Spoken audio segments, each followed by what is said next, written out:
Hi, everyone, and welcome back to Command Stack. I'm Ken, and with me we have Ryan and Garrett. Guys, hello. Hey, what's up, Ken? What's up, How's it Ryan? going? Hey, Been a little while since we've had a recording, so we've got a little bit of news to cover on everyone. Before we get that, how is everyone really doing? I mean, we haven't really talked about a month. So anything new on our fronts before we jump into Armada news? I just got back from a vacation in Montreal, and my family survived, so I'm thrilled about that. And I've just been I'm just doing my tater stuff, so trying to get everyone's stuff out as fast as possible. Christmas is coming.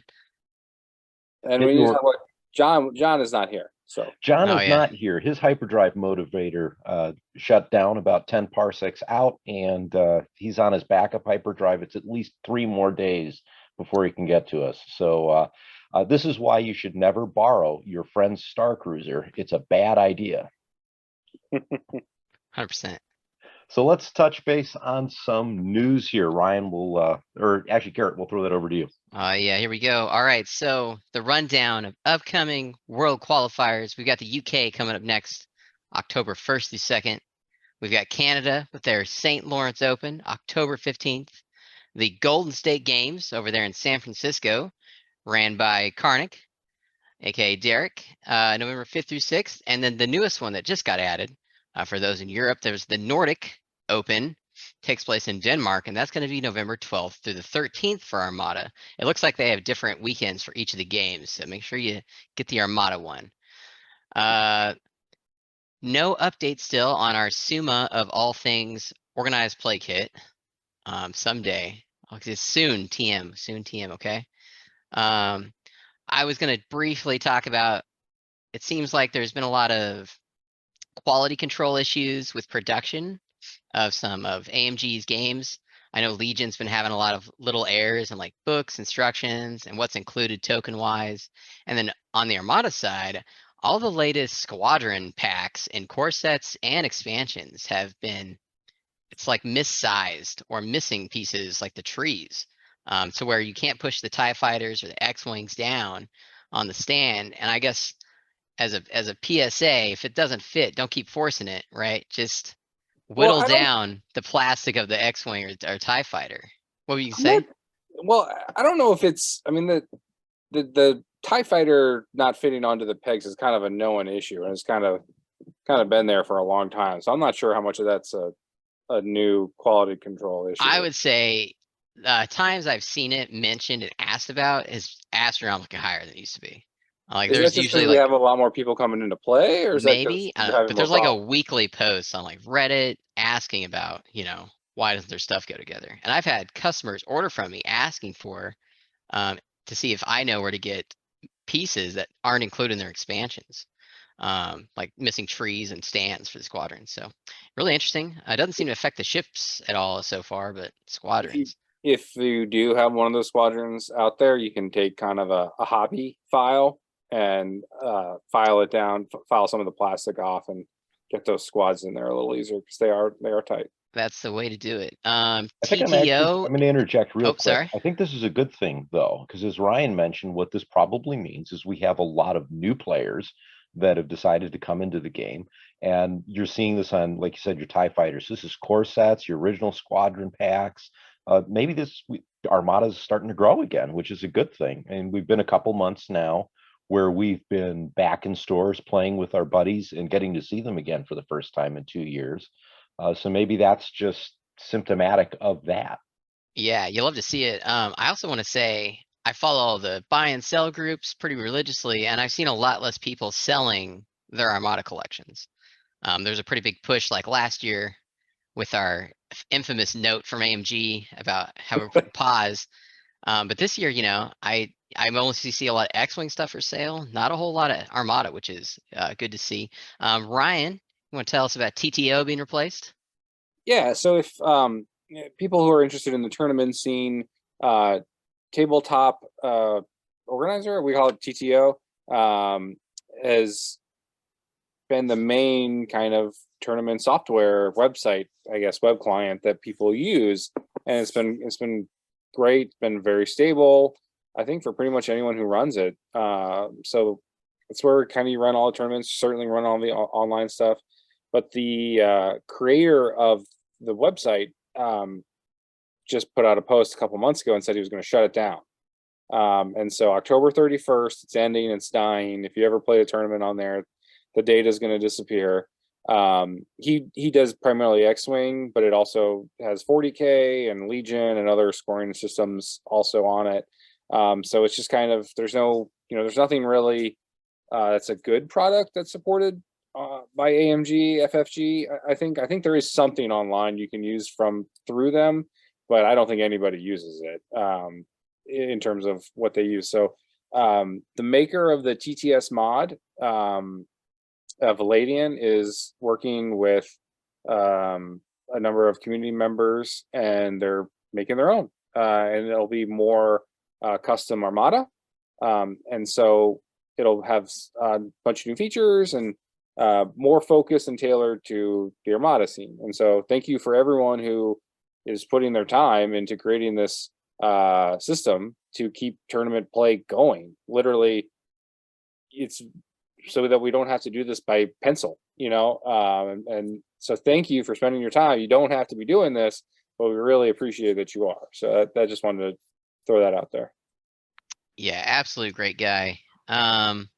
Thanks, Ryan. And the next thing I want to talk about here was a little bit of bird's eye looking down on the game world. It's been 6 months since the Embracer Group purchased Asmodee. They've been eating up all sorts of game companies. We first heard about this December of last year, but it's been 6 months now. We might start seeing some shifts in management and how things are done. Maybe production, supply lines. I've been eagerly awaiting to see like what would happen from this purchase. Embracer is a gaming group. They own lots of different board games and video games.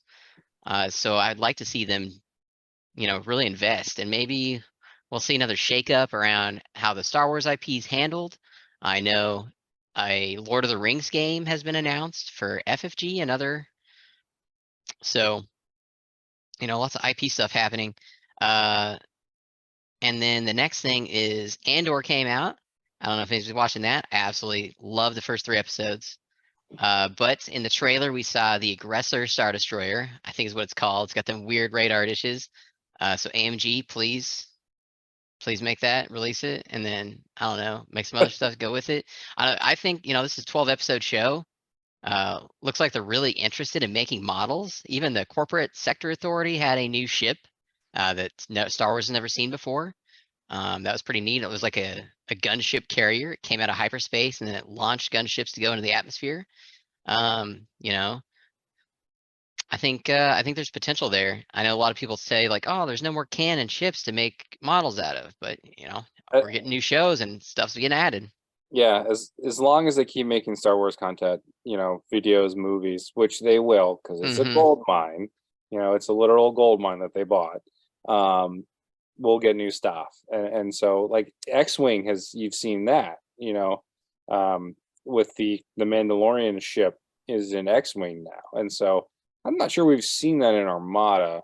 That I'm thinking, other than maybe the Hammerhead, we've seen kind of was from Rebels, and then they had it in Rogue One as well. I'm not thinking of anything offhand. Yeah, I think the last content drop we got was from Rebels. Quasar came out of Rebels, as did the Phoenix One Pelta.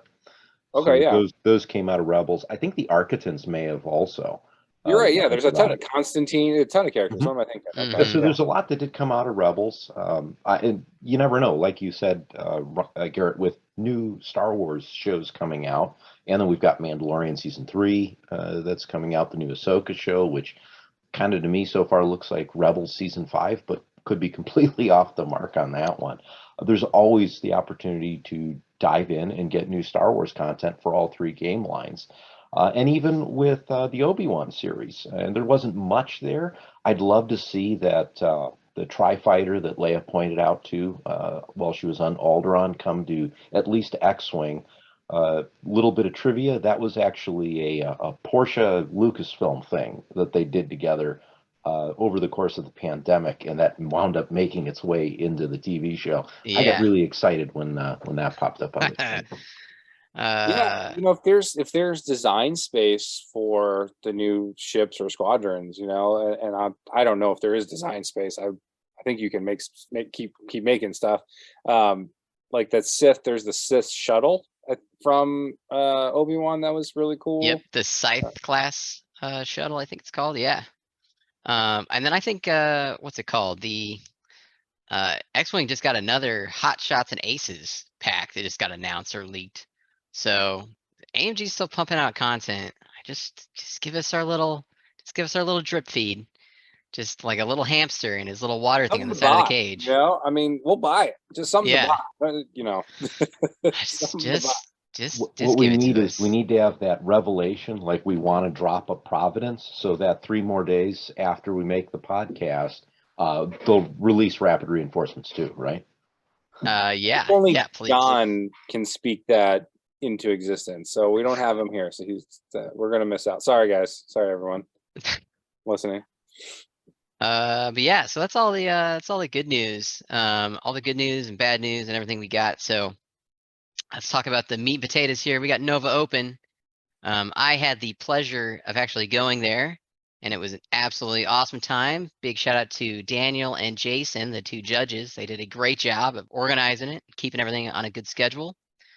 It was set up into 2 heats. So there was a Thursday heat and a Friday heat to determine who goes to day 2, I guess day 3 / day 2 of top 16. So they pulled the top 4 from each day, and then it went by who had the most MOV from the 2 heats combined got to go as the top 16. I sadly did not make it. I made a couple of really bad decisions that I have thought about every day since. And also pulled projector misaligned twice in a row, which was quite amazing. What are the odds? 1 in 52, I've been told every time I say that. But yeah, so it was great. We're gonna get into it here. Does anybody want to say anything before we start going through the list? I mean, any other impressions from you being there? Yeah, I thought there was gonna be a lot more angry triangles. From everything I hear about Virginia and Nova. But yeah, I mean, it was a lot of Rebel players, honestly. A couple of really good players are flying CIS. I know Truthiness and Paleon were both flying CIS. I think Grievous and TF, yeah. So that was cool to see.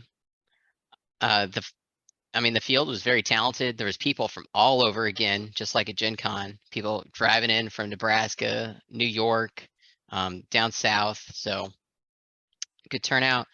Other than that, I wish I would have had more time to sit and stand at some of the top tables, but I mean, it was just a good field of note. I think the top 4 lists are really interesting compared to what we usually be seeing in top 4 across the world at different tournaments. We had an Interdictor and an Architens win. We'll get to that. Yeah. So, but yeah, I mean, I just thought the lists were very what's it called, varied. I did a quick rundown of what was there, and it was Rebels was 43%. It's like 7 out of the 16. Empire, this is the top 16. We didn't have too many stats for the whole field, and the Empire was I think like 6 out of the 16, and there was like 3 CIS players. No Rebels, no Republic made it. I personally blame myself, so sorry. But yeah, I wasn't there, Garrett, so I couldn't help you out. Sorry. There was a really good spread of admirals too, right? Just a couple Sloans. There was a Trench, a TF, and a Grievous. So each CIS fleet was completely different, which is pretty cool to see. Lots of Akbar, I think 4 Akbars. And then only a single Agate, and they came into the top 4. But yeah, that's pretty much all I can remember now. It's been a couple weeks, so what do we got? Did you see anyone running John's list? That's a good question. Oh yeah, okay. So there was somebody running Starhawk, and I think there was 2 Starhawks. One wasn't the Farmhawk. So there was a Farmhawk. They were like, "Hey, I saw this list. It did really well," and they just kind of like came, and it was like I think the first time they played it, they said. And so that was present. And then there was another Starhawk that I flew against, and she had a Starhawk, and then it was like 3 Hammerheads and a Pelta. So that was a little bit different. But yeah, I can only remember the 2 Starhawks off the top of my head on date. I was only there for Friday. I did not see all the ships there on Thursday though. Before we get into the fleets, then I got one more question for you, Garrett, is how did you feel with, because you were in just one of the 2 heats, how did you feel in that regard versus, let's say, where you would normally have just like a 2-day tournament? Oh, you mean like, how did I feel that they split it up and not Yeah, just everyone your there at general once? impressions out of that, because I some don't know. folks may not be used to anything more than just a store tournament where it's one day and you're done. And I think in this case, because we've got heats, it'd be just kind of interesting to maybe talk a little on that. It gave me a lot of hopium that I could somehow edge out the MOV, because like I could see what the cutoff was from the yesterday. So there was some like, okay, if I get a 6 here, I'll make it to the cut. So that was, from that perspective, it was interesting. I don't know if they really needed to do 2 heats. I'm sure it was really convenient for people, to split the days up. But there was enough people to fill the 2 heats.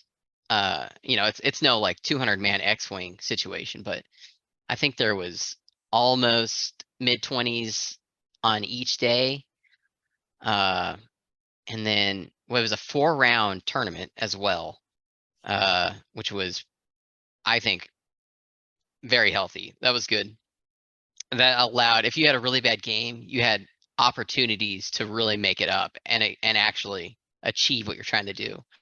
So I just, the 4 rounds takes a long time, but like as long as everyone's just snippety snap and games aren't going over too long, it's a very achievable tournament time. Awesome. That's good to know. So let's look into to our list. So we've got we're going to go over the top 4 kind of.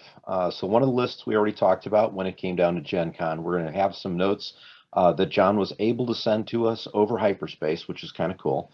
And we'll go over that list quickly. But who's got the 4th place list? I believe that's me again. I'm so sorry, everybody. My voice must be getting annoying at this point. We love hearing from you though, Garrett, Oh, right? thanks, Ken. Okay, so yeah, I've got Joey Schofield's list here, and I really like this list because he brought the Providence Carrier.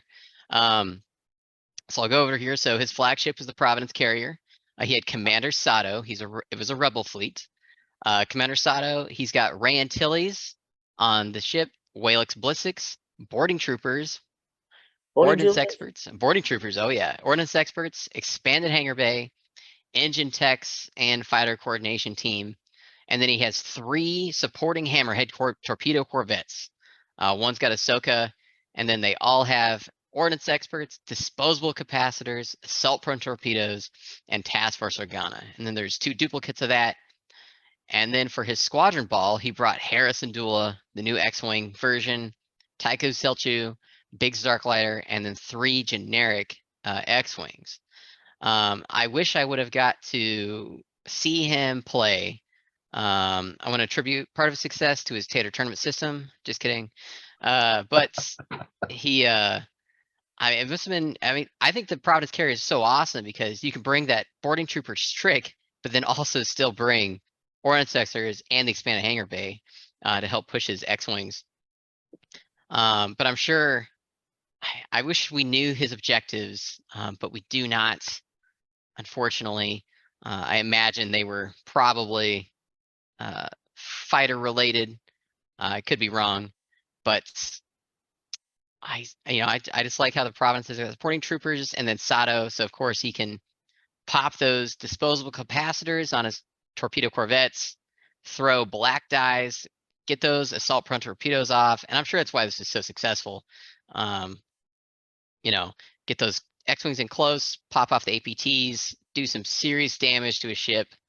And then, since there's no defensive retrofit on that carrier, Walix Blissix, I'm sure, is a giant help in recovering. I'm sure he burnt that brace to stay alive, but probably a couple times and then got it back.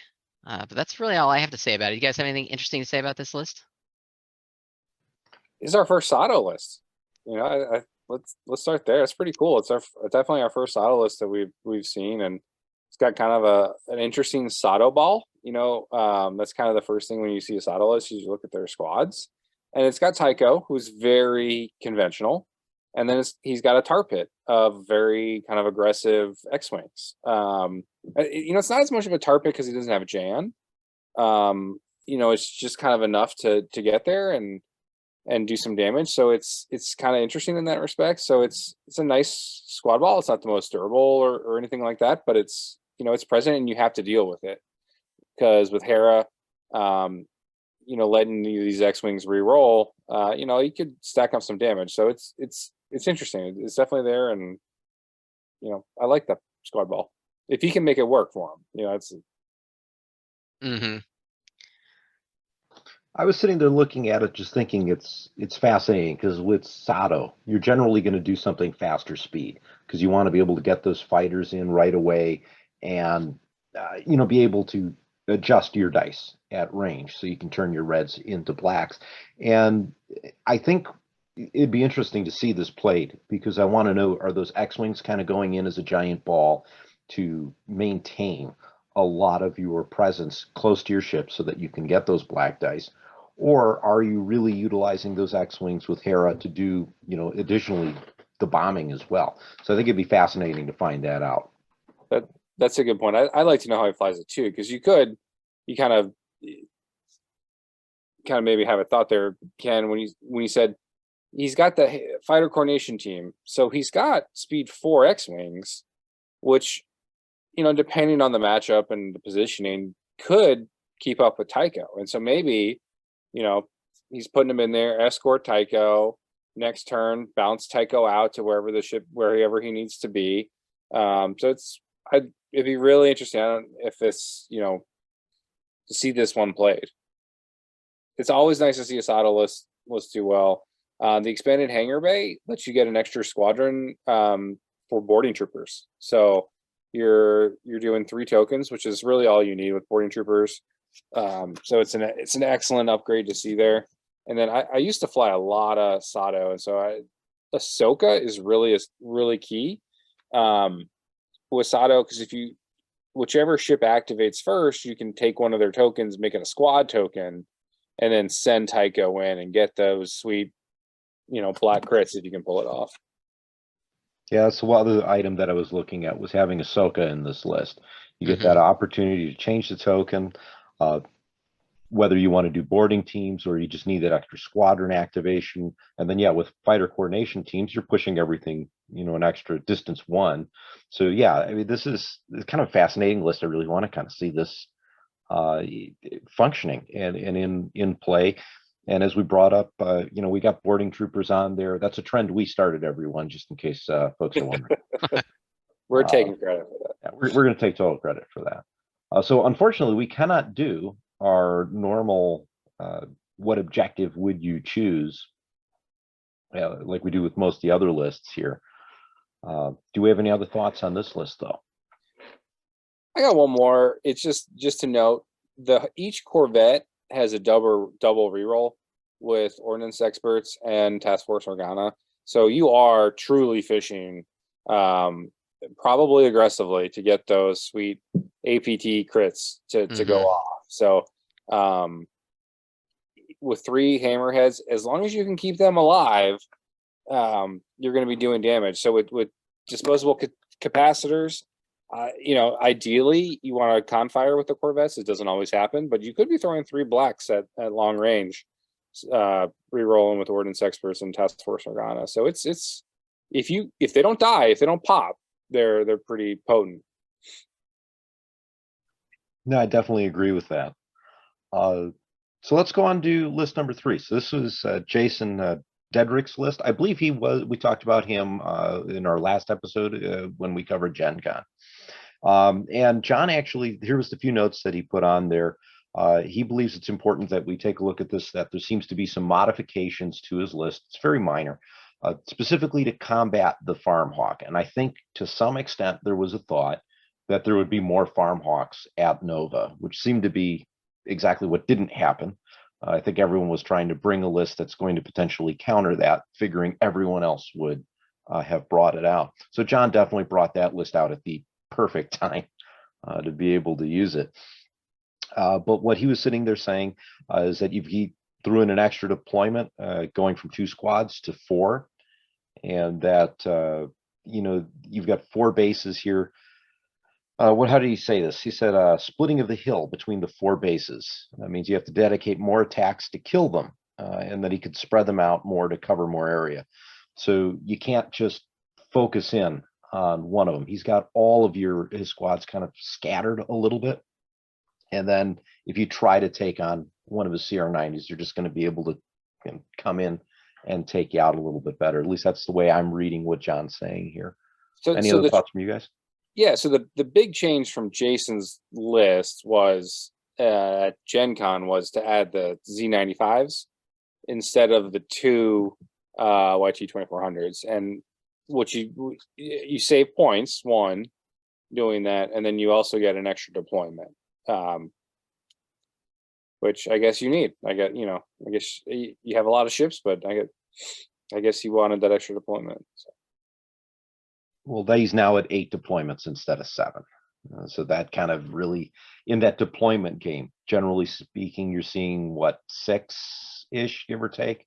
So if you can jump up to 8, you've got that extra little deployment there that you can throw down. Just get that extra ship that you really want positioned correctly out on the board. 388 bid, just something to keep in mind. We're in the bid wars. Hang tight. Keeps going down. Yeah. Keeps going down. I'm just going to keep going up and get closer to 400 because that's the way I roll. But speaking of bids, we've got Robin Keats next, and he went to 387 points. So talk about the bid wars going down here. Oh yeah. So let's see what Robin had. Robin has Kirsta Gate Fleet. Kirsta's on an MC-80 assault cruiser with Ezra Bridger, reactive gunnery, early warning system, the point defense ion cannons, linked turbo laser towers, and the Defiance title. We have a Pelta command ship with intensify firepower. And then you've got the 2 CR90As. Both of them have turbo laser reroute circuits. One of them has Jaina's light. And we round out the ships with a GR75 medium transport with CommsNet for your token support, and then your favorite A-Wing squadron pair of Tico Selshu and Shara Bay. Clearly with Intensify Firepower, you're looking to just get the maximum amount of damage out of every single one of your ships just because you can turn on that extra hit when you need it. Ezra's there for control of the obstacles on the field of battle. And then, the PDICs, I mean, they're just invaluable now with most of your large ships, just to be able to prevent yourself from getting destroyed right off the bat by squadrons. I think that's one of the more significant upgrades we've seen recently, at least in my experience, just because you get that extra ability to protect yourself against squadrons and maybe not need to burn all of your tokens as necessary. And paired to interrupt you here again, and paired with early warning system is a nice kind of anti-squad tech, I guess you could say, because you've got agates, you don't really need ECM. So you could just kind of use early warning system and PDIC and you'll probably be okay. Yeah, because the only way to really run around EWS, you've got to control your squadron or it has to be rogue to jump to another hull zone. And you eliminate a dying that way. So this is defensively, I think, an excellent idea. You have Defiance on there, so adding an extra die to ships that you're shooting. And we have 4 combat ships and then a GR75. So you do have the ability to put in some extra power there. So activate the MC-80 last, get that extra hit on a critical ship. And then you can easily leverage the intensify firepower as you need to, just to be able to turn some of those reds out the side of the MC-80. And the CR90s, the TRC plus intensify firepower, guaranteed. Yeah. Oh, totally. From a variety of different angles, you're going to roll 2 reds at long range. If you're medium, you've got the blue. So already your TRC, there's your double. If you roll 2 blanks, well, if John was rolling red dice, we know they'd both be blanks. But you're almost guaranteed 3 hits there off of every single shot. So I want to talk about Reactive Gunnery. When that card came out, everybody thought it was amazing. And they but we didn't, then kind of we all played and we found out, we're not really getting a ton of value out of it. But the MC-80 Assault Cruiser was one of the ships that was identified, kind of by the community as a ship that can take advantage of Reactive Gunnery.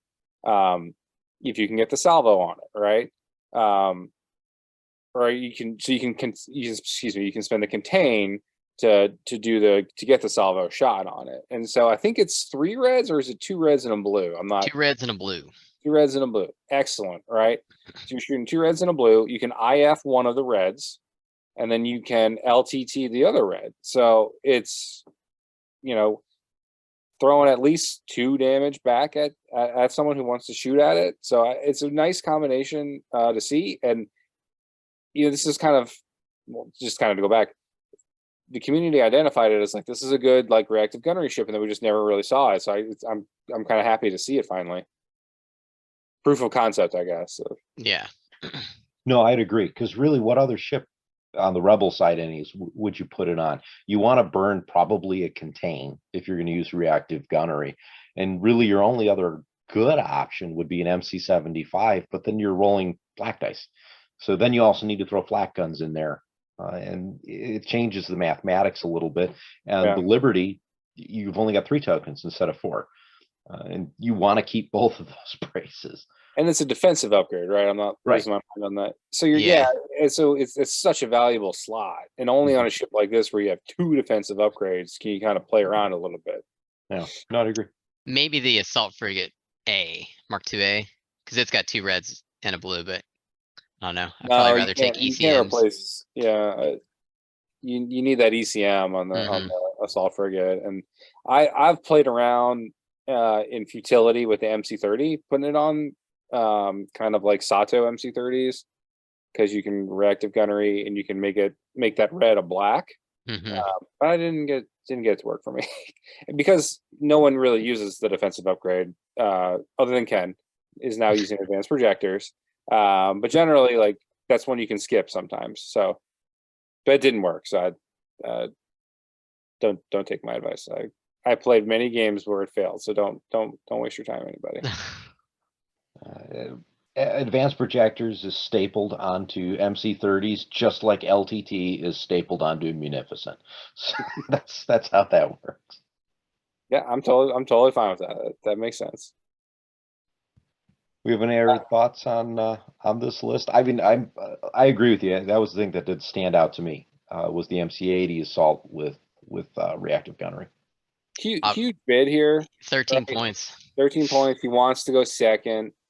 We used to see a lot of Fish Farm MC-80 kind of lists, and I'm sure this guy wants to go second. I'm sure the red is advanced gunnery, and I'm sure the yellow and the blue is something nasty. I'm not sure exactly what it is, but I'm sure it's advanced gunnery, and you don't want to take it because he's going to maybe, I don't know what the other 2, but he's going to score points off the other 2 objectives for sure. Possibly something with the Exergarths just to deal with squadrons. I don't know if you want to farm, I don't know if that's worth a 13-point bid, like asteroid tactics, let's say, because you're not scoring any points really, and they're not that scary to me. But I don't know what it is. I really don't, because it's maybe just flexibility. You're not going to do fire lanes, right? Because someone could have a VCX. That's pretty routine. It's not going to be sensor net, kind of maybe it's simply just capture the VIP and intel sweep or something simple, but gives you, a 6-5, 7-4, depending on the objective, and just kind of without really even having to engage. So maybe it's something like that. Possibly navigational hazards. grab I your love tokens I off. love nav hazards. I Huh? love it, but no one ever plays it. Yeah, I don't know. It's a shame we don't know. That make it a lot more interesting, but um, just something there. That's a second player fleet, so it's something to keep in mind for sure. Well, if you guys are listening, send us your objectives. Put it in the comments, whether it's on the audio podcast or on the YouTube channel, and then it'll let us know what they are, and then maybe we'll talk about it in a future episode. Yeah. So let's get to that first list, Ryan. I think you're taking over this one. Yeah, and just as a preface, this is Joshua Gorham. He gave an interview in the Star Wars Armada podcast, so you can go there and listen to him talk about his list. I listened to that interview, so I learned a little bit about how he runs it, and I do have his objectives for that. But he is running Relati, so he's running Imperials. He's got an interdictor suppression refit as his primary combat ship, with Brunson and the interdictor title, so he can do that twice if he needs. He can Brunson twice if he wants.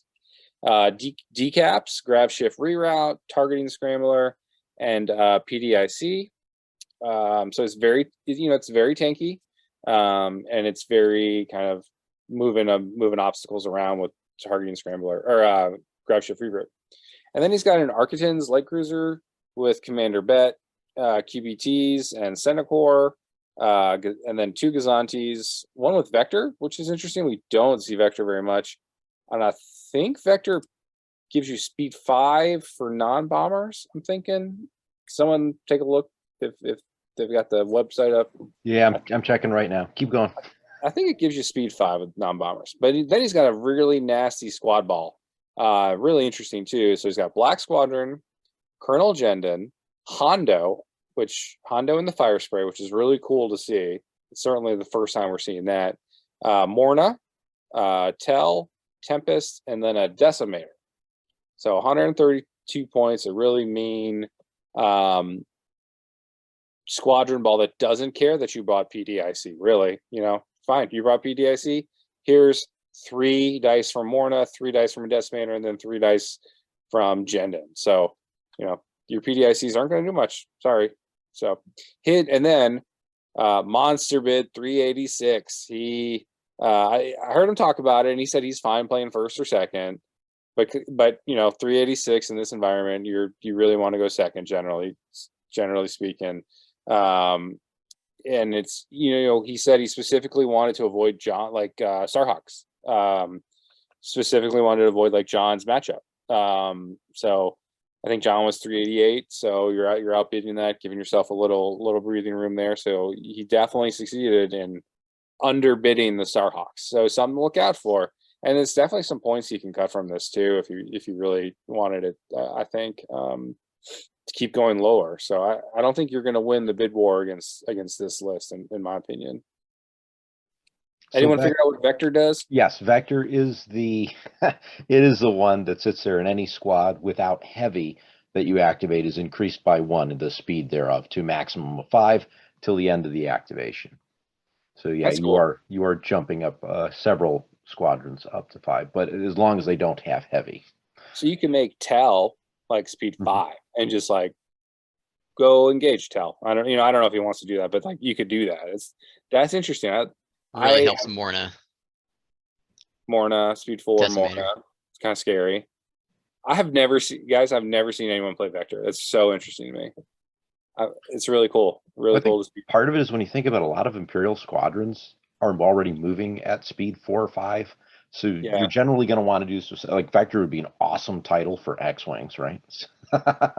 That's a great point. That's a really great point. It's if you're going rogues, right? He's going rogues. Imperial rogues are kind of slow. They are. Other than Vader, but Vader's an anomaly because he's amazing.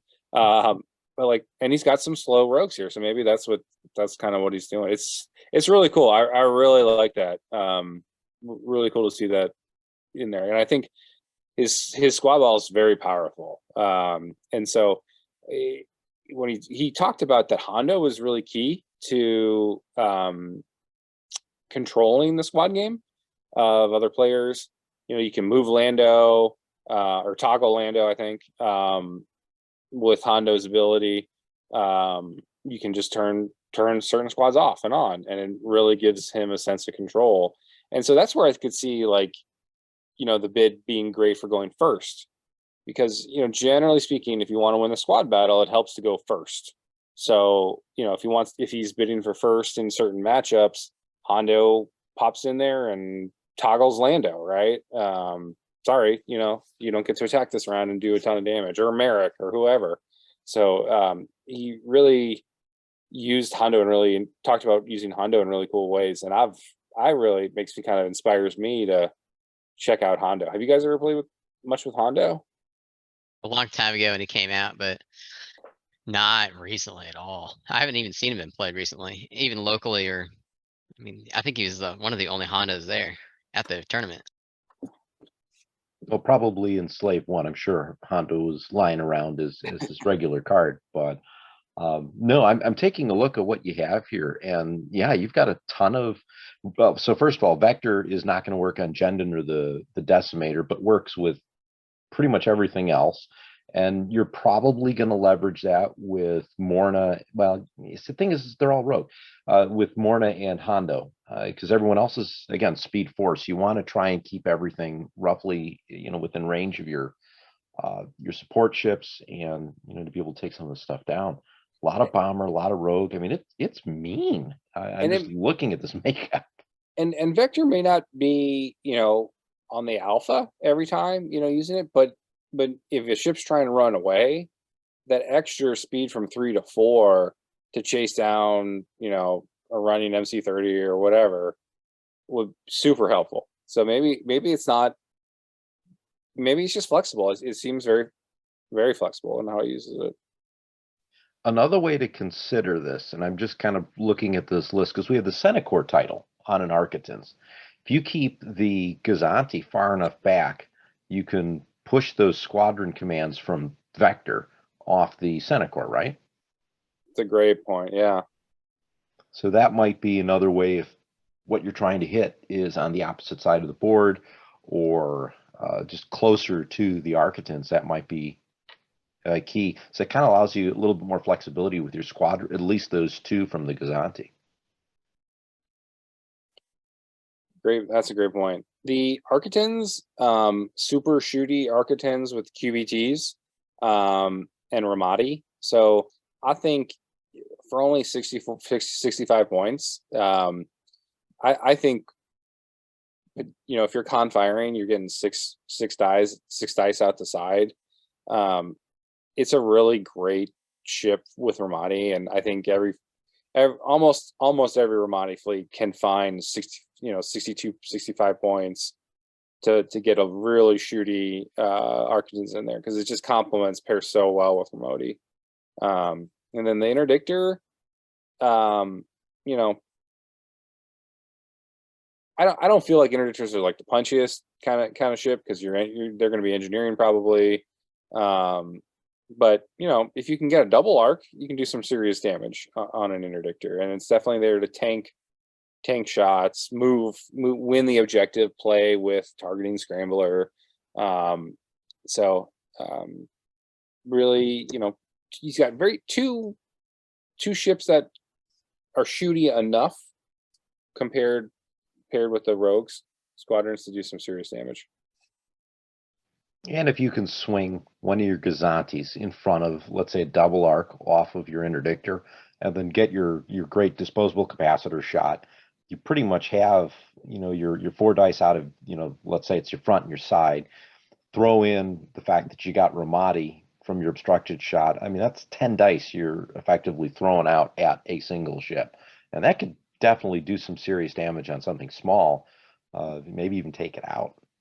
Yeah, you can be pretty aggressive with your Gazantis, because between targeting scramblers, evade, and scatter, they were really hard to kill.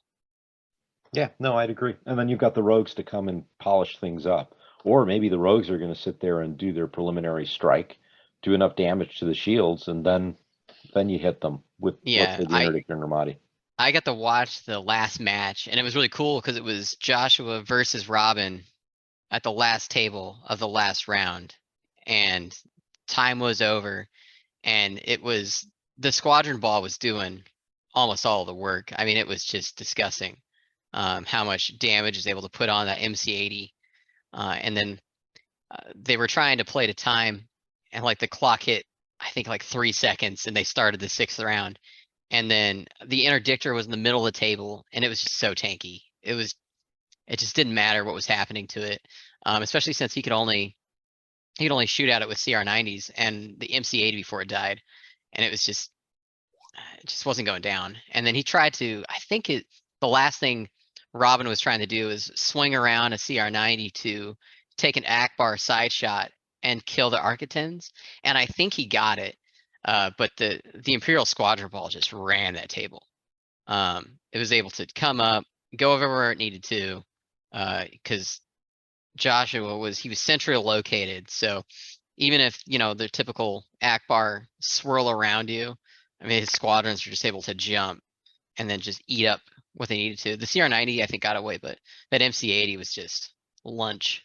It was really exciting to watch in the moment, but. The squad ball really reminds me of like Nick Latrencha's squad ball from Gen Con. He had the Imperial Rogues, and he had Bosk instead of Hondo, but and I think it's something else. He had Bader instead of Jendon, but like similar rogue, relying on the decimators to do serious damage. And even with that Garrett, that MC80 had the EWS and PDIC, they were still able to take it down with the squads. So, oh yeah, I mean, there's just only so many dice you can re-roll, right? And then Morn and the Decimator themselves are doing at minimum 1 to 2 damage every single round on it. So I do have the objectives for this one, thanks to listening. Joshua, sorry if I get them wrong. I'm doing this from memory, but if you do want to listen to him break down his list, you can go to the Star Wars Armada podcast. It's a great podcast. Take a listen. But his red objectives were Ion Storm, and then Asteroid Tactics and Infested Fields. Infested Fields is always nice with Ramadi because you can move those rocks around and get those obstructions. Basically, after all the ships have moved, and before you shoot, so it's ideal timing. And then Ion Storm and Asteroid Tactics lets you set up let the second player set up all of the obstacles. So he's going to put him in the perfect spot for his ships. So what do you guys think? What objectives would you take, Ken? Oh, I'll just go for Ion Storm because I'm a glutton for punishment, and I'll lose the game on objective points. But I mean, you're dependent on a crit there. You're wanting to fly close to obstacles to be able to prevent getting that token being thrown on your ship and having to burn through an engineering to be able to take that objective token off. But I mean, if you can hit one, I mean, there's 15 points. So figure over the course of the game, you might get 4 total tokens. So let's call it a 60-point swing. You'll be able to do some damage, I think, to maybe some of the fighters. But man, trying to cut down through the interdictor is going to be tough. I'd say you're going to pick up. I'm looking at the breakdown of his ships, and maybe that wouldn't be a great idea. The Architect's worth 65. The 2 Gazantes are worth less than 30. So you almost have to take out both Gazantes or the Architects to maybe even yourself out against that objective. So maybe that's not the right choice. Let me ask you this: with Ion Storm, I'm having a senior moment. Is it if he's parking his interdictor by a rock, basically, you can never score Ion Storm tokens against him because he's within like distance 1 or something. Is that right? Or so the way Ion Storm works, I'll read the special rule here.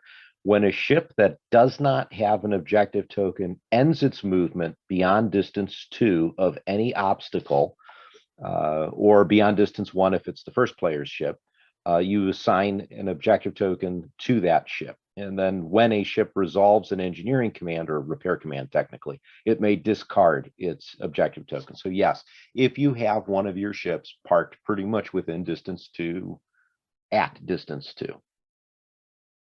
Yeah, so you get the objective token when you're beyond distance 2.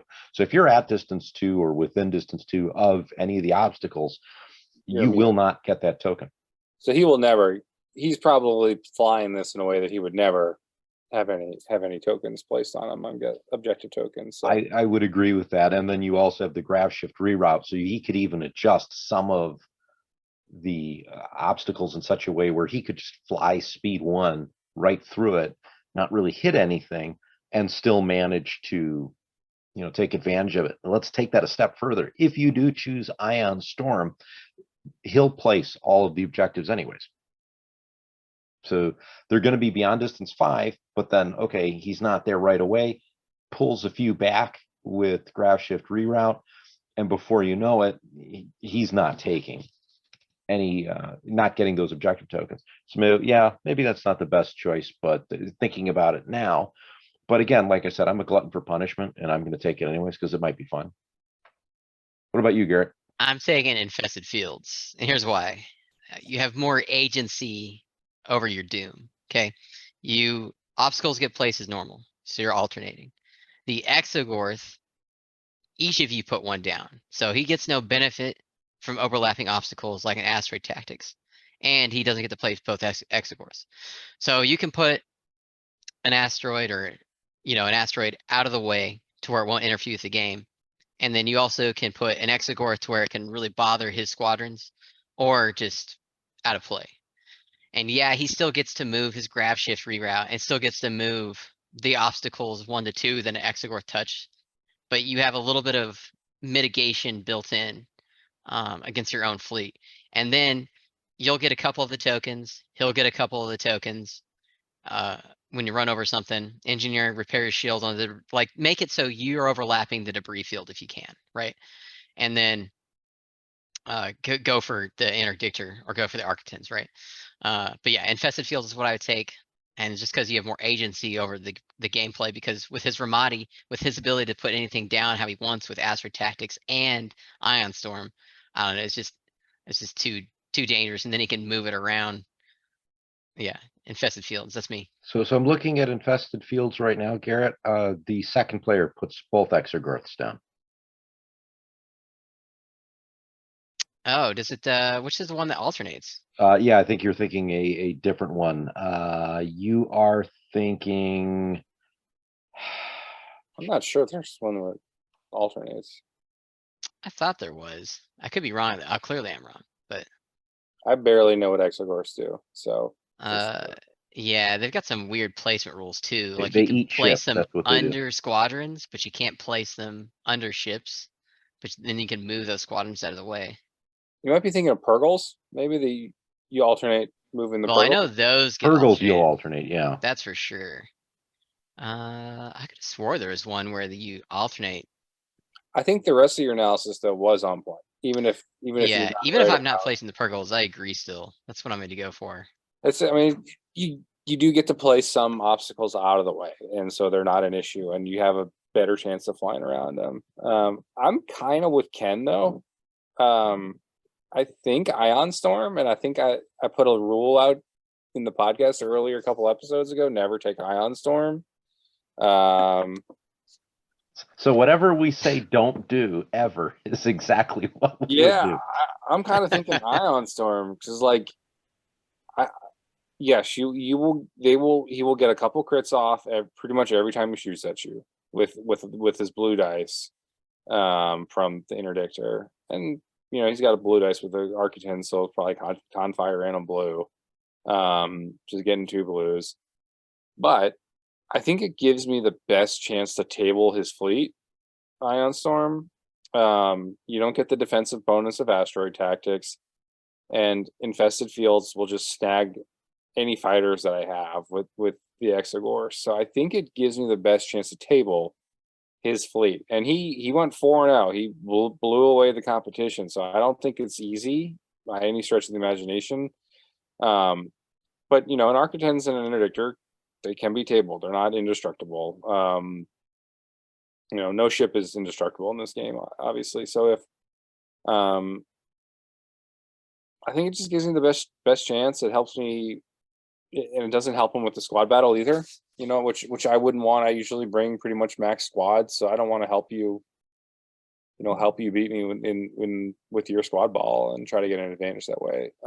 So that's kind of what I'm thinking. Who knows? I mean, I might get annihilated. So Yeah, the squad ball was so powerful. It was almost Yeah. unstoppable all day.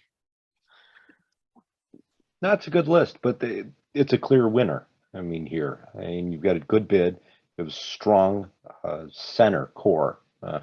Center core. That's funny. That's a pun that I made intentionally, right? oh yeah, But we're here for it, Ken. thanks, I appreciate it, Ryan. But you've got that strong core set of ships. I mean, the interdictor, like we said, is a tank. You have the Architons, which is great to kind of circle around and blow stuff up at range.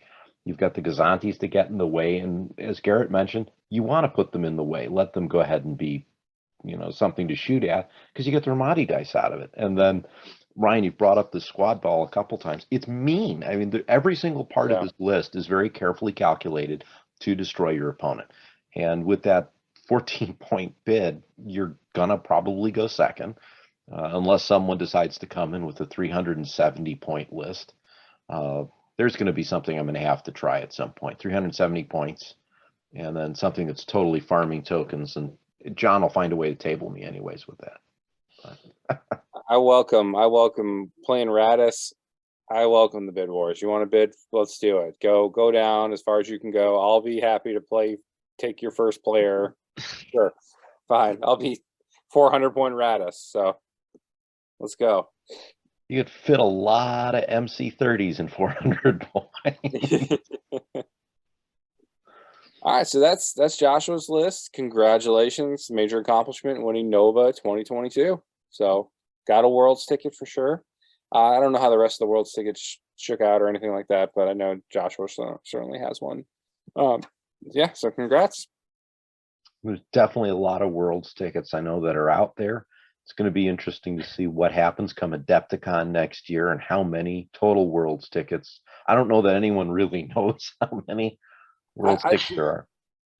To piggyback off that, I think we kind of asked the question, like, what kind of Worlds does AMG want to see, or AMG Asmodee? At this point, I don't know which one. It was Asmodee at Adepticon or Gen Con.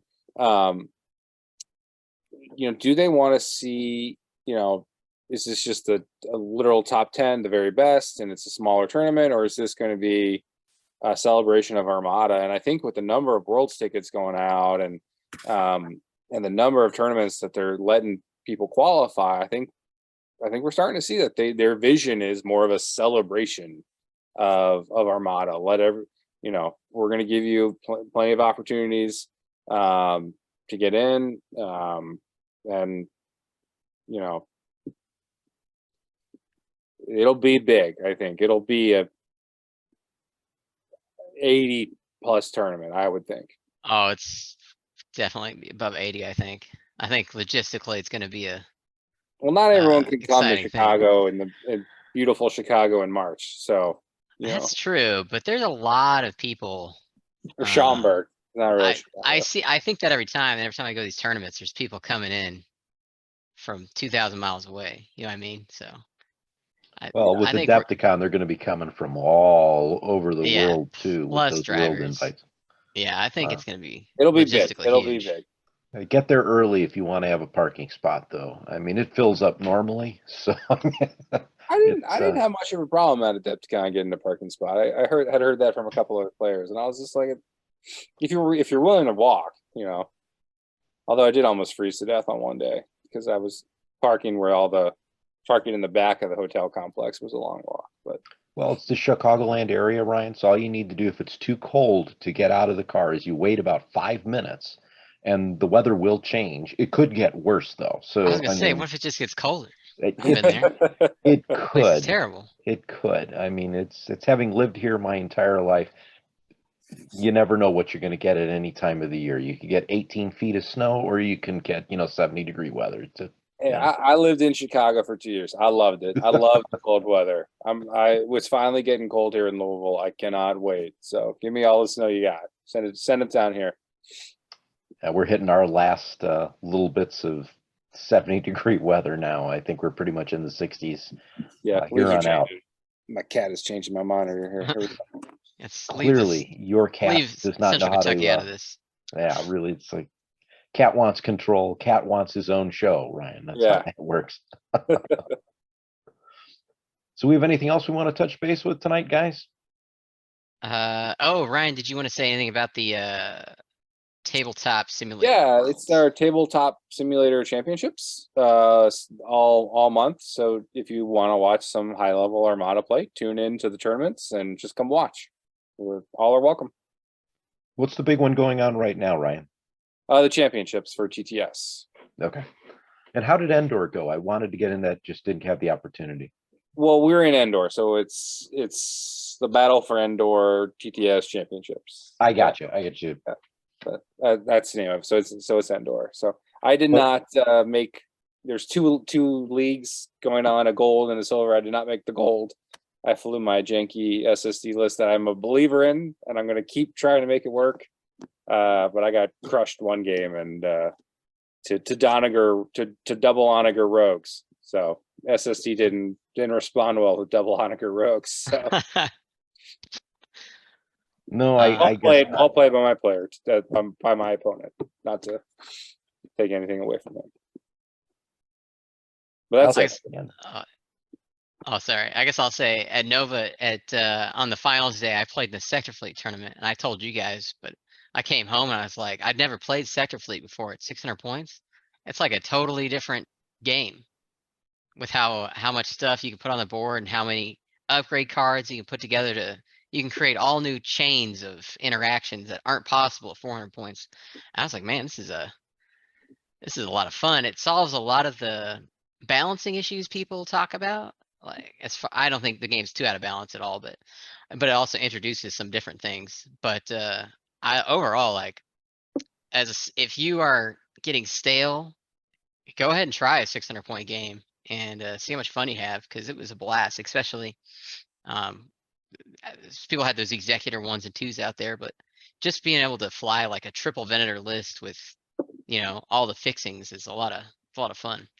I'm glad you brought that up. And this was the tournament after the singles tournament, basically, right? Yeah, that's correct. Yeah, I think we really need in Armada a consistent second day tournament, or second tournament, and whatever the format that ends up becoming like the format. But I think we definitely need something that could be 600 points, 800 points. It could be team. It could be who's the boss. It could be other, variations. But there needs to be a consistent tournament. So it's like, oh, I didn't make the cut. On this day, I'll go play Sector Fleet, and it'll be 600 points. And then I think with some stability in the format, if this just becomes the thing to do, it could become, it could become larger and more consistent, and it could be it could be really good things for the community. I'm a big believer. We just got to pick a format, right? I think I don't like. I think I see the appeal. So I don't get me wrong. I see the appeal of having multiple different kinds and every tournament being a little bit different. But I really think it would be good for the health of the game to be, this is it. All right, I didn't make it. We're going to the team tournament, or whatever it is. Mm-hmm. It could be a 200 point tournament. I don't care. Whatever seems popular. Whatever. And it might take us a while as a community to figure out what's the second most popular format to play, and maybe eventually, once we figure that out, it'll become the most popular format. Once people play, because Garrett had a great time playing 600 points. So I'm a big believer. Let's try as a community to get some consistency on these second day tournaments. Yeah, and maybe locally. I mean, just start testing it out with your locals. Have a 600 point day. But a lot of people brought up, hey, what about time? It's gonna take forever to play these games, and I disagree. The squadrons, it was a quarter of the points, so you couldn't just get absolutely out of hand with squadrons. Instead of a third, it's just a quarter points wise. And then the game board, the 6x3, was really utilized. Deployment, how how many ships you can fit, but things were like dying fast enough, I guess, because there's so much action. The game moved briskly. Like I didn't find a difference between playing 600 and 400. I think 800 would be that point to where games take way too long, So I especially like with squadrons. But so 600 is a healthy number. the other format that I've seen him play that I like is monster trucks, which is 800, which is we put the ships on the board. We're not going to really worry about the squadrons as much, and then you can take for each large ship. If you want to take a small ship, you have to take a large ship. Kind of, I don't know. It depends. The rules kind of vary, but it's something like that, which can move quickly and solve that problem. Hmm. So we've done monster trucks several times on the channel and then just off on the side. In fact, I think there was a monster truck tournament at our local store out here. And the premise there is you start out with a command ship that has to be a large or a huge ship. And then you can start bringing in, you have to bring in another large or medium ship after that. But if you bring in a second large, or if it's your first large because you have an SSD, then you can also bring in a small. I think there's a limit of 3 small base ships that you can bring in and 1 flotilla. There's also a cap of squadrons at I think about 100 points. And I think it's maybe 4 aces, but whatever the case may be, it is designed intentionally to bring out the bigger ships. And what you do see there, and Garrett hit the big change on the top of the head. Everyone's worried. I now have 17 activations on the board instead of 8, so this should take longer. And maybe the initial turn 1 and turn 2 will take a little bit longer because you're moving 17 ships. But then you get into that first round of combat, and ships are dead instead of heavily damaged.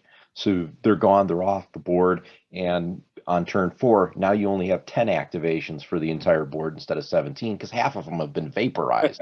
And the game goes by a lot faster in that regard because it's big ships. And if you do have something like the Executor too, and you're throwing 3 ISDs worth of dice out, in one shot, it's amazing how quickly that vaporizes almost anything on the board. Yeah, all good points. And it looks more like an armada of ships.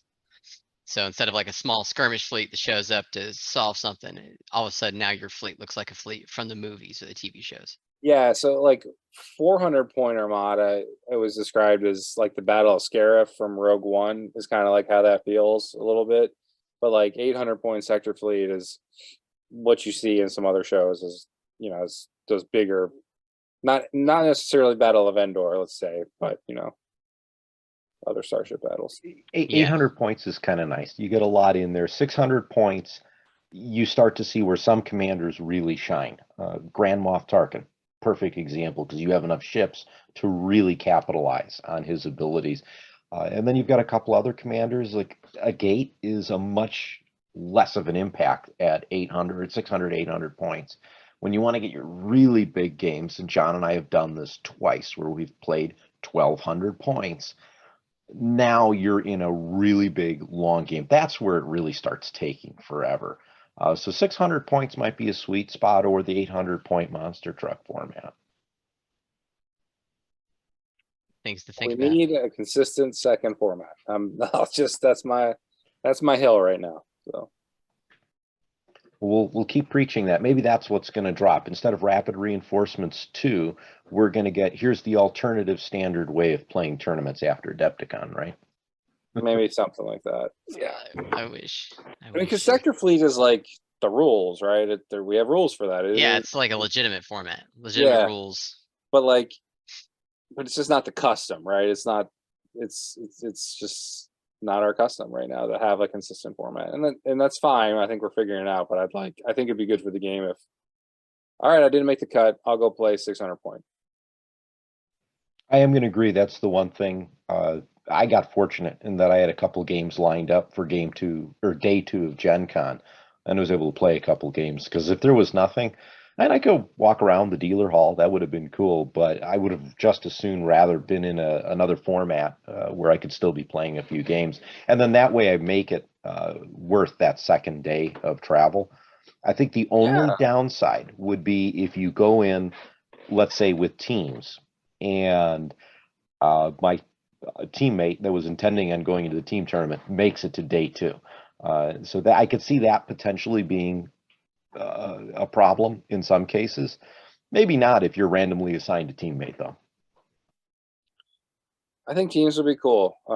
Whatever we decide, I think there's a lot of good alternative formats out there. I don't even, maybe it's just a campaign day, right? Like maybe it's just like we're just gonna play Rebellion in the Rim. I don't know. So whatever. Yeah, and so at Nova they had like there was like 3 different side events, but if there was just one option, it would have made sure. I think the Rebellion of the Rim didn't even get enough people to play it at Nova, but there was plenty of people to play Sector Fleet. And then I know on Sunday they did Pirate Furball, which is a lot of fun. But yeah, I agree. I think it should be I think it needs to be supported with organized play, AMG, send actual things. That way it encourages people to participate, right? So that'd be cool. Yeah, you start giving out monster truck, cards or whatever, right? And they look different. You only get them if you play in that tournament. Something like that. We'd see the Superstar Destroyer come back with a vengeance too, which I think would be really cool. Yeah, and you could sell more AMG, sell more SSDs at full price. That's all I got, guys. Yeah, me too. All right. Thanks everyone for an awesome conversation. No, definitely. It's always fun to talk to you guys, and hopefully everyone listening is enjoying the podcast, or if you're watching on the YouTube channel. But speaking of watching and listening, Ryan, where can they find us on the internet to listen to the podcast? So we are on Google Podcasts, Apple Podcasts, Amazon Music, and Spotify. We added ourselves to Amazon recently, mainly because I didn't know it was a thing. So if you listen to a podcast and we don't have one of your players, let us know. You can find us on the Discords or on the YouTube channel that is Ion Radio. Let us know that we don't have your preferred podcast, and I can look into it and probably, accommodate what you listen to. So just let us know. And then we have a Twitter account. We're growing. We have trying to get up to 30 followers. So let's get up. We need a couple more. Jeez, I think I need to follow. Yeah. Oh my gosh. It's no respect. It's mostly my family. So that follow. So, subscribe to our Twitter or whatever, follow whatever it is. I'm not a very good Twitter person, but it's Command Stack. So add Command Stack. So. Oh, and one last thing, if y'all could take a moment, leave us a awesome review. It really helps keep the podcast up in the charts. It's easy for people to search for. So we'd really appreciate it if you could drop us a review, a good one, solid, 5 stars, 10 stars. And of course, everyone can see this podcast in video form on the Ion Radio YouTube channel.